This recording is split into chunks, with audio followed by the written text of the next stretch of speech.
in the G7 or G20, a member of, the very top nations with the best infrastructure. There have been instances where other heads of states have, had, to be flown outside of the country for emergencies, right? Yeah. But even nations outside of that group who have spent their resources wisely, have invested in their, domestic, healthcare infrastructure. And guess what? It's not because it's easy to say we don't have funds. It's purely about neglect, right? Because you look at nations that are ruled by dictators and despots that can't travel to the West for healthcare purposes. They're also human beings. They also have healthcare needs. What have they done? They've invested in their healthcare, and they're able to take care of themselves at home because they can't travel, right? So I guess that is the spirit of the statement, right? That if they're prevented from traveling, they will definitely naturally focus on building the healthcare system in the country. Now, it's a bit difficult to impose a ban is the issue. That's the thing. To me, if we could, we should, but it's trickier to do. It's the same with education, to be honest, right? If their kids were in school here and forced to study here, they would deal with strikes a lot better. They would deal with the quality of education. So, absolutely. Thank you. While I say it's a balance, if you put yourself forward for public office, there are certain things that come with that. It's a sacrifice, in my view. So you can't take in the good and not taking the bad. It should be a moral obligation, even if it's not enshrined in, if it's not a law. It should be a moral obligation that you're saying that if you're representing a particular sector, then you should be confident enough to use the services of what you're leading on. Exactly. All right. Thank you, Tunde. Let's move on to the NIN.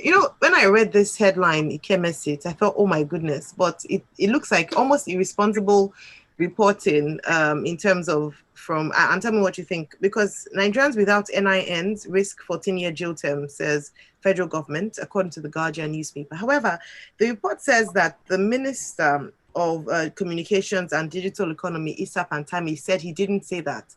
He put in his tweet that he meant that the NIMC had been in operation for 14 years, and not that people who didn't register. It is a criminal offense not to have not to have registered for the NIN, but the consequence wouldn't be 14-year jail term. Please take us through the story. So you have basically summarized it, and on social media, you've got journalists, some of whom were at that briefing, who have corroborated the communication minister's statements. We should just say it would have been a remarkable thing, right? Even by the standards of this administration and the standards of Nigerian government officers who are known for saying outlandish things. If the communication minister had indeed said that there were going to be jail terms that were ascribed to, jail terms of that length, right? Ascribed to not having a NIN. Having said that, Pantami did stress, right, at the briefing, right, and this is probably where the mix-up did come up, arose, that it was a criminal offense to carry out business activities in Nigeria without first acquiring, the NIN, which, as we know, has now been tied to a range of public services, including, having and owning a mobile phone number in this country. So, in that sense, right, there are legal and potential criminal repercussions to not doing this. It's just not a 14-year or a 7-year or even a 1-year jail term. Right? As far as we know, why is the government taking this seriously, right? And that behavior led to such things as the suspension of new SIM card registrations and even SIM card re-registrations for folks who have lost their SIM cards. It's because of the national security implications of this, right? For years and years, you've got experts who have said that it is impossible for criminal and armed gang groups in parts of this country, especially in the north and in the northeast, the jihadist groups that have been fighting an insurgency against the Nigerian government for more than a decade, to coordinate the sophisticated, logistical systems that they operate in, being able to move from town to town, city to city, community to community, stay out of harm's way without having access to the mobile without having access to the country's telecommunications network. And they want to deal with that by forcing, as many people as possible to be onboarded, right? Not just into, the country's SIM registration system, but also into the country's identity management system. Pantami said something on the order of 150 million mobile subscribers have complied with the directive. Well, he said 51 million. They had 51 million people who had registered for NIN as at March 2021. But they have indeed a database, yes, of 150 million. Yeah, they have a database, yes, of 150 million. So it's right about a third, right, of Nigerian subscribers have linked their names to their mobile phone number. So this has some ways to go. There wasn't any comment as to a possible timeline, right, for the end of this. Pantami only simply said, with respect to, the current suspension of SIM registrations, that's not ending anytime soon. Yeah. I suppose, in part because they are looking at the rates of, NIN registrations, and and they don't see this ending anytime soon. So, this is a very good opportunity to tell everyone who's listening to this out there online and on radio, go and link your name to your mobile number. Thank you very much, and God bless you. Thank you so much. The deadline earlier set was meant to be, I think, 5th of April. And, it was supposed to be 5th of April, but I don't know if there's going to be an extension. I know, yes, I saw a newspaper headline. I didn't read the details, so I can't say for sure. But the headline did say that there was a court injunction to say that they couldn't stop or bar numbers who hadn't been registered or named by the 5th. So I would imagine that they can't implement that yet.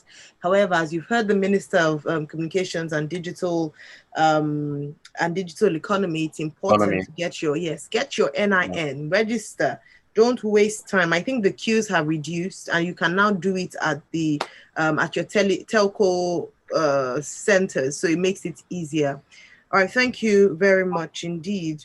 Prince, I see your comment. Thank you. See, Prince is saying it's 50,000 fine or not more than 6 months imprisonment. That's what the law states with regards to our first story of not registering your this story of not registering your name. All right, Tunde, let's talk about the President's Easter message. It's very general. The headline reads from New Telegraph: "We won't abandon the weak, poor." And I was hoping to get more meat from that. It just seemed like I have to give a speech for Easter. I'd say it didn't address specific issues. So please take us to his statement. The specific issues. The issues are too many to address now. It was a goodwill message. No. Look, you say you're looking for meat and it was absent. Probably because it wasn't written by him. Probably because the man himself will read it on the, in the New Telegraph the same way the rest of us will read it. Probably because those who've written on his behalf are also worried to not overstate things. So here we are. I mean, I would link this to the first story. What makes this feel a bit hollow, and I'll say it feels hollow. I mean, you described it as lacking meat. It's the fact that the man is out of town, right? On a medical routine checkup. In office for, second term now, more than one term, more than enough time to put in place the infrastructure, even if it's just within the State House clinic, put in the facilities required for the routine checkup and employ the right, personnel, bring in the skill, even if it is not on a full-time basis, but on a basis that coincides with his medical exigencies and on needs. To me, there's no reason why on the second term the man needs to be away. So consequently, it's coincided with Easter. The Easter message, goodwill message, doesn't sound much like a goodwill message. And consequently sounds, therefore it's hollow, very little meat on the bones, saying, talking about the palliatives. It just harks back to the time of, before getting into office and after, and how when you're on the outside, when you haven't been handed the reins, it's easy to say these issues are easy to fix. Yeah. I won't say Nigeria's issues are easy to fix, but it's not rocket science either. People have built nations from similar, if not worse, situations, right? So there's no excuse, really. No excuse. All right. So they've had, he's had this. If this was 6 years. 6 years. If this was a WAEC, question with essay, right? This doesn't even pass the mark. They maybe barely 150 words in here. No. All right. Thank you very much. Tunde, who was expecting at least a dissertation, but got a term paper that he wouldn't even give a pass mark. All right, Premium Times Ikemesit reads, it's interesting. We haven't actually talked about this incident on the show, but of course, a number of people would have heard about what happened with the CCT.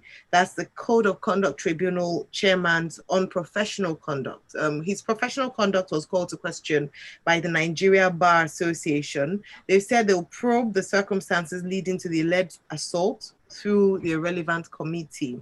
There's a footage that was that went, a number of people had the opportunities to see where the CCT chair, Mr. Umar Danladi Yakubu Umar Esquire, was seen to be assaulting a security guard in Banex Plaza in Wuse, Abuja. The security guard has been identified as Clement Sagwak, a 22-year-old. And Mr. Umar has come out to say that, and he made a statement that was said to be tribalist. And a number of people on social media have called for his prosecution, even if it's just for grievous bodily harm for assault. He's saying, nothing has been done so far. The NBA has said they're going to investigate. As a lawyer, Barrister Ikemesit, please give us your take on this story. You really had to bring that card this morning. Of course I had to. I'm playing that card. Your colleague, your professional colleague has said such a man are caught on camera. It's like the thing for me, this is a bit personal with Freshly Pressed. You've done it, a whole team past have done it. You guys remind me that I have colleagues when they misbehave or talking about them. And I don't know how I feel about that. But to the point about the CCT chairman, the NBA says it's to investigate, but on the face of it, prima facie evidence, as we call it in law, just merely by looking at the video, it doesn't appear as though the CCT chairman has actually conducted himself in a very professional manner. If there's one critical point that we should underscore here, is that Danladi Umar did not deny that he was the one who was in the video, that his security guy also followed him, that also, colluded with him to assault that guy, or that he wasn't at Banex Plaza in Wuse at the time of the incident. So, I'm not a member of the NBA's investigative committee, but it would sound pretty, we're pretty certain, that he was the one, and there should be consequences for this. We've been down this road with a sitting legislator, right? In this current National Assembly cycle, with other political type and public figures, right? In the past. In the case of Senator Elisha, it was actually charged to court, but that process is still working through the judicial system. Last I recall, so and he's still going about his work. He's still living. We all, to use the social media balance for it, we dragged him, at the time, but so that's pretty much what happened. I would hope that the consequences for Mr. Umar are much more consequential, considering that he isn't a politician, right? Yeah. He's a public officer, not only of of the highest standing, but it's actually a judicial officer. There are people who are going to appear for the tribunal. Take note, this tribunal announced, was it last week or 2 weeks ago, right, that was conducting investigations into the conduct of the APC national leader, right, Senator Bola Tinubu. So, this tribunal, just as other tribunals and courts of law in this country, are sitting over substantial matters that involves the rights and the liberties of other Nigerians. You can't have officers, right, that are tasked with that very important, public duty, behaving the way,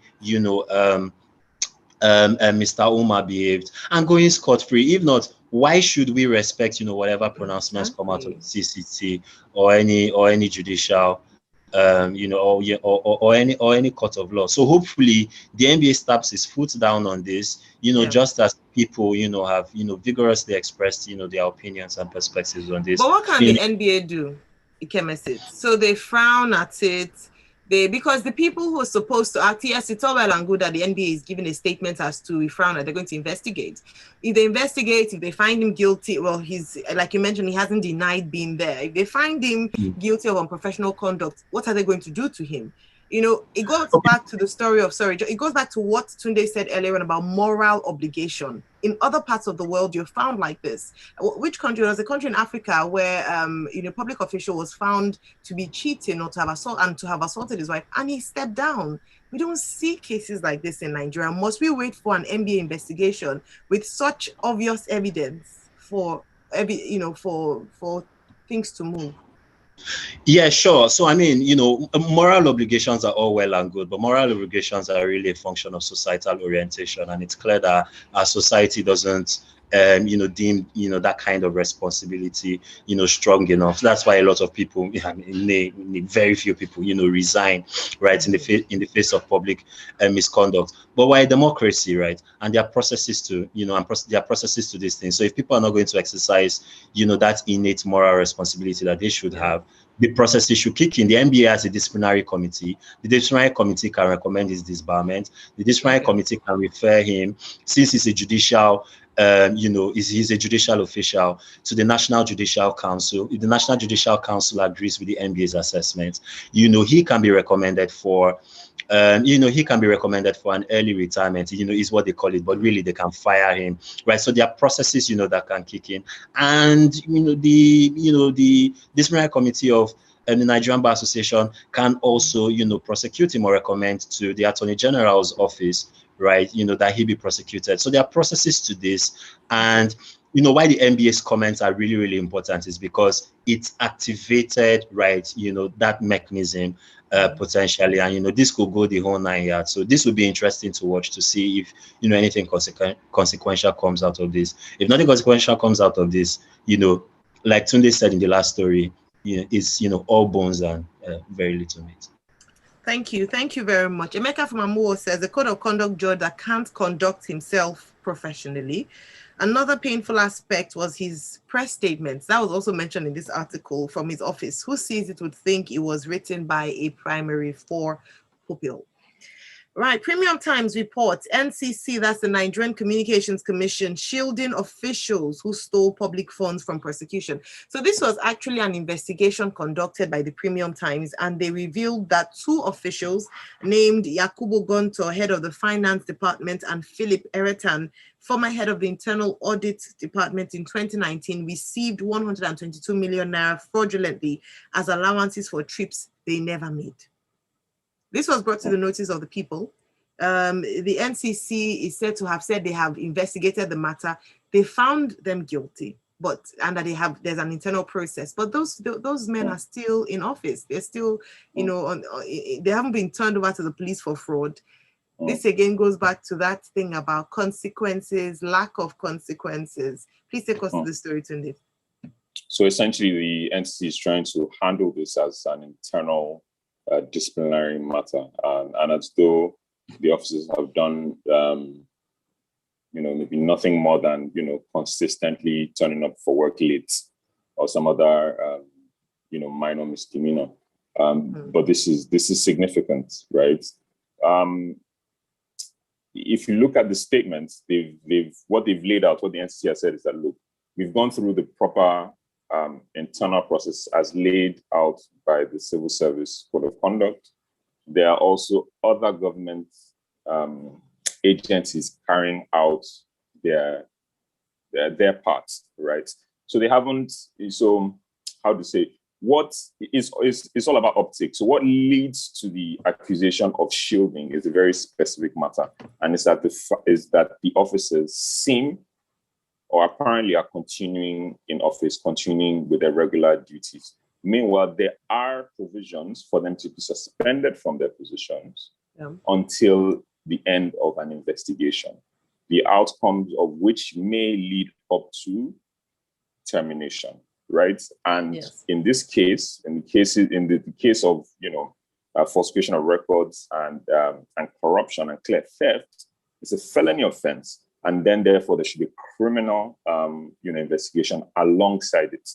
Now, because those individuals, now those are the other agencies may be working in the background, in quotes, but because they continue in office and there doesn't seem to be that, step away, even although one of them has been redeployed, the auditor has been redeployed to another department, I think, authorizations. They haven't been suspended and or removed from the agency. So clearly it raises questions and, it leads credence to the allegation that they are being shielded.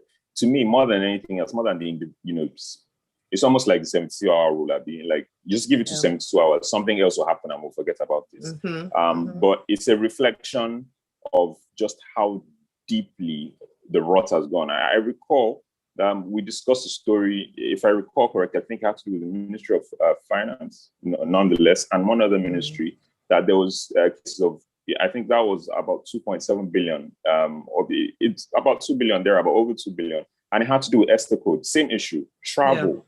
Yeah. Right? For allowance for travel that didn't occur, right? And if not for the pandemic, if not for lockdown, a lot of this probably would have been highlighted. It would have been much tougher for people to notice and realize. People were claimed to have traveled when there was a global ban on travel and lockdown, and traveling was so difficult. But things have gotten so bad that people they can't even control themselves and still with sense. Things have gotten so bad that even in the midst of a lockdown, when there cannot be travel, people are claiming benefits for travel. It's a reflection of where we are, and it's a reflection of the impunity with which we act, which reflects the last story, just impunity. At the expense of the rest of us, and then we'll get Easter messages. You had to bring that up. I think, like you mentioned, Tunde, it's just impunity. It's not just about stealing anymore. It's the flagrant disregard for our thinking faculties. Just steal and just on things not even done cleverly to respect our senses. It's just done without regard to the people. I hope that we will see an investigation update on this particular story, since it's still being highlighted by the Premium Times. Kudos to them, by the way. Let's move on to our next story in the Guardian newspaper, Ikemesit. INEC rejects NIN as voter registration begins June 28th. So the INEC chairman has come out to say that, that's Professor Mahmoud Yakubu, has come out to say that they couldn't meet up to the earlier date for registration, which was meant to be in the first quarter, and they are now proposing towards the end of the middle of second quarter, or end of second quarter actually, June 28th to begin voter registration. Don't forget we have an election in Anambra in November. So they said they're going to actually make that one of the first. They're going to give them priority. Beyond that, he's now said that NIN is not going to be the only way for voter identification. According to the Electoral Act, there are other provisions made for other forms of identification. Please take us through the story. Yeah, you've pretty much said it all, right? The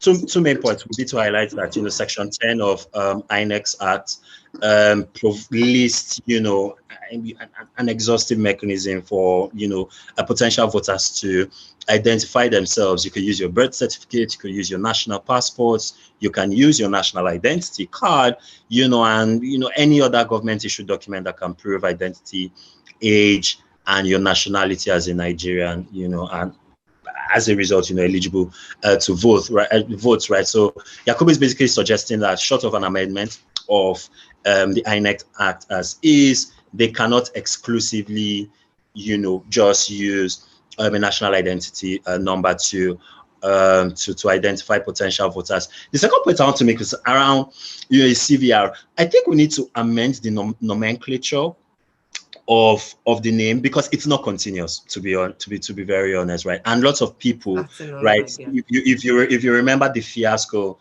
around registrations in the lead up to the 2019 elections, there were lots of people in civil society, people who watch elections, even members of the international community, who actually said that Nigeria, having prosecuted something on the order of 7 elections since we returned back to democracy in 1999, is mature enough to have a real continuous voter registration, right, mechanism where throughout the gap years in between elections, new voters, right, are able to register. You're looking at something INEC is expecting something in the order of 16 to 20 million Nigerians, right? Registering in over 2,500 registration centers across the country throughout the duration of this particular CVR exercise. I don't know how they will manage to fit all of that within the span of a year. Yeah, when you consider the fact that Nigerians are being asked to register for other things, we're being asked to upgrade our SIM card registrations, we're being asked, to register and get a national identity number. There are a couple of database entry management processes that are happening at the same time that I think the government really needs to look at.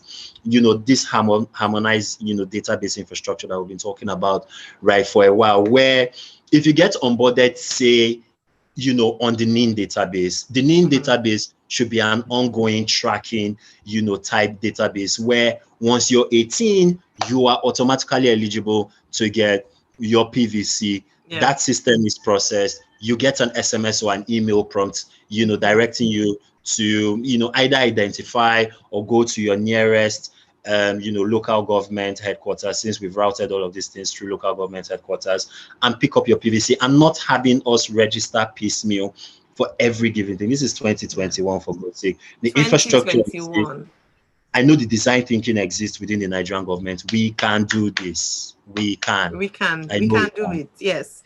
As I think Father Onsi said that Tunde's statement about people not stealing with sense anymore is what a way to start, what a way to kick off the Easter weekend. So let's change that. So have this in your mind. We can do it. So that's a message we're leaving with you this morning. It is possible. We can fix the economy. We can fix Nigeria. We can do these things. And that's our way to say happy Easter to you this morning. Unfortunately, we can't take the last two stories. But thank you, Tunde, Okufi. Thank you, Ikemesit. Tunde is at Big Hoops on Twitter. Ikemesit is at George Ike on Twitter. We are at Smooth981 FM on Twitter. Use the hashtag freshlypressed981. It's a Feel Good Friday, and in a moment we're going to be talking sports in the locker room 981. Following that, we have a Feel Good Friday conversation on Lagos Talks 981. Please don't call me about any of the stories. It's not about that at 9 o'clock for Lagos Talks. I'm going to be speaking on a lighter note, so join us then. Thank you for tuning in. Good morning. The headlines. Thank you very much. All right. You're welcome. Thank you, and have a lovely day. Have a good Friday. Happy long weekend. Great seeing you today once again. Take care. Yeah.